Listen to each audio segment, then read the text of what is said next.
दादरी की एक लड़की के बदले की यह कहानी पूरी फिल्मी है। माँ बाप की आत्महत्या ने लड़की के अंदर बदले की ऐसी आग जलाई कि लड़की दिन रात सिर्फ माँ बाप की मौत का बदला लेने के बारे में सोचने लगी। और फिर जो हुआ वह रोंगटे खड़े करने वाला है। दादरी की रहने वाली पायल भाटे की जिंदगी आम लड़कियों की तरह ही थी। 22 साल की पायल गाजियाबाद के ग्रेजुएशन की ओर वह सेना में नौकरी करने का सपना देखती थी। खाली समय में टीवी देखना, सोशल मीडिया पर समय बिताना और उसकी दिनचर्या थी। लेकिन पिछले साल कुछ ऐसा हुआ जिसने उसकी जिंदगी का मकसद सिर्फ बदला लेने में बना दिया। पिछले साल मई में पायल के माँ बाप ने आत्महत्या कर ली। बेटे की शादी के लिए माँ बाप ने एक रिश्तेदार से 5 लाख का कर्ज लिया था, लेकिन कर्ज समय पर चुका पाने की वजह से रिश्तेदार बार बार परेशान करने लगे। आए दिन बेइज्जत किए जाने से निराश माँ बाप ने कीटनाशक पीकर जान दे दी। पेरेंट्स की मौत का सदमा ऐसा था कि पायल खो गई। उसे देखकर परिवार वाले, रिश्तेदार और परिचित दिन रात इसी चिंता में थे कि लड़की को गहरा सदमा लगा है। उन्हें लगा वक्त हर जख्म को भर देगा और धीरे धीरे अपने दोनों भाइयों की तरह लड़की भी माँ बाप की मौत के सदमे से उबर आएगी। लेकिन पायल के लिए पेरेंट्स की मौत का किसी भी हाल में बदला लेना चाहती थी। उसने उसी समय से बदला लेने की ठान ली और साल भर की प्लानिंग कर एक साजिश रची कि पुलिस भी देखती रह गई। पायल की जिंदगी के 4 विलेन बुआ का लड़का सुनील, भाभी स्वाति व भाभी के 2 भाई कौशिंद्र व गोलू थे। वह इन चारों को ही अपने माता पिता की मौत का जिम्मेदार मानती थी। पायल इन चारों की हत्या करना चाहती थी। उसने साल भर तक प्लान बनाया और इन चारों की हत्या करने के लिए उसने तमसा व 10 कारतूस भी खरीद लिए। लेकिन इस प्लान के एक लूप होल था। अगर वह इन चारों की हत्या कर देती तो कर्ज का एंगल सामने आ जाता और सीधा शक उन पर और उसके भाइयों पर जाता। इसलिए उसने कुछ ऐसा करने के बारे में सोचा जिससे उस पर शक भी न जाए और काम भी हो जाए। उस पर किसी तरह का शक न हो, इसलिए सबसे पहले उसने अपनी मौत की साजिश रची। उसने एक लड़के की तलाश शुरू की जो उसी से मिलती है जुलती है। इस काम के लिए उसने अपने बॉयफ्रेंड अजय ठाकर का सहारा लिया और उसे अपने से मिलती जुलती लड़कियों की तलाश करने के लिए कहा।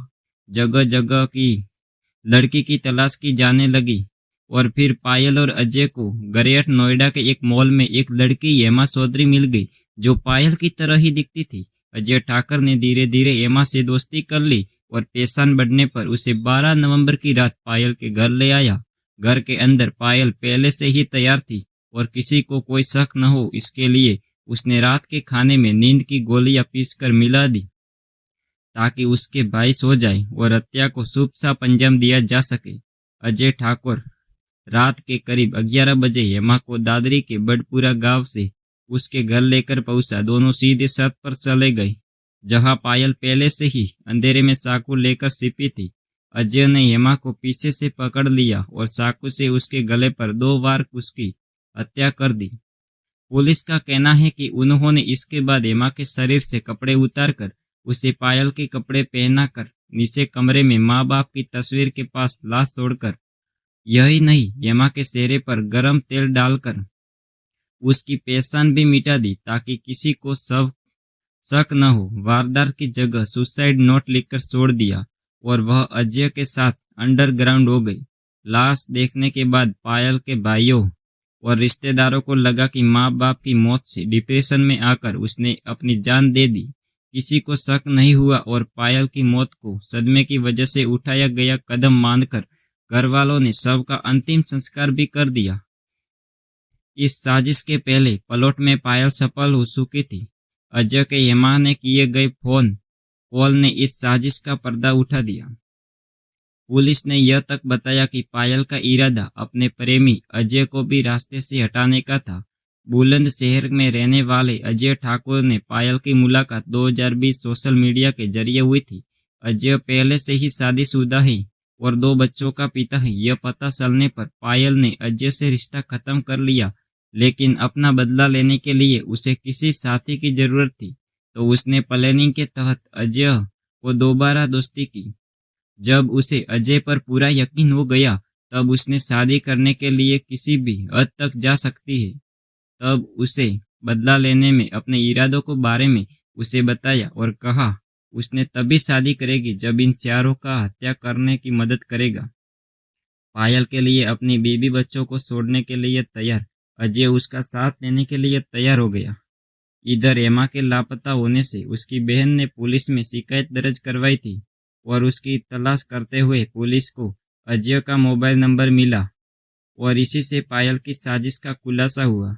पुलिस ने एमा की तलाश के लिए जब मोबाइल नंबर ट्रेस किया तो उसने फोन पर आखिरी बार जिस नंबर से कॉल आया था वह अजय ठाकुर के नाम से था।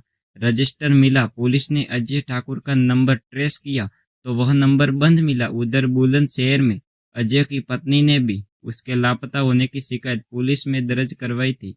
अब दोनों लापता मामले का कनेक्ट होना और दोनों ही फोन लोकेशन एक जगह पर मिलना पुलिस के लिए किसी साजिश का अंजाना लगाना मुश्किल नहीं था।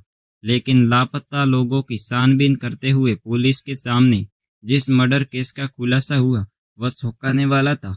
पुलिस को एमा और अजय की अंतिम मोबाइल लोकेशन पायल के घर की मिली ही।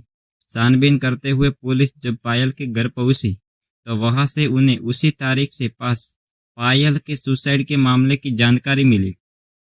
पुलिस के एंगल से जांच की गई और फिर जिस पायल का अंतिम संस्कार घर वाले कर चुके थे वह जिंदा निकल आई और क्राइम की इस साजिश को रचने वाली मास्टरमाइंड निकली। पुलिस का कहना है कि अजय का अपने रजिस्टर मोबाइल नंबर में एमा को कॉल करना ही उसकी सबसे बड़ी भूल साबित हुआ। अगर यह गलती न हुई होती तो पायल की बदले की आग से कुछ और लोगों की जान जा सकती थी। तो धन्यवाद दोस्तों, ऐसे ही रोज नई नई क्राइम स्टोरी आप सुनते रहिए। रियल क्राइम स्टोरी है। धन्यवाद दोस्तों।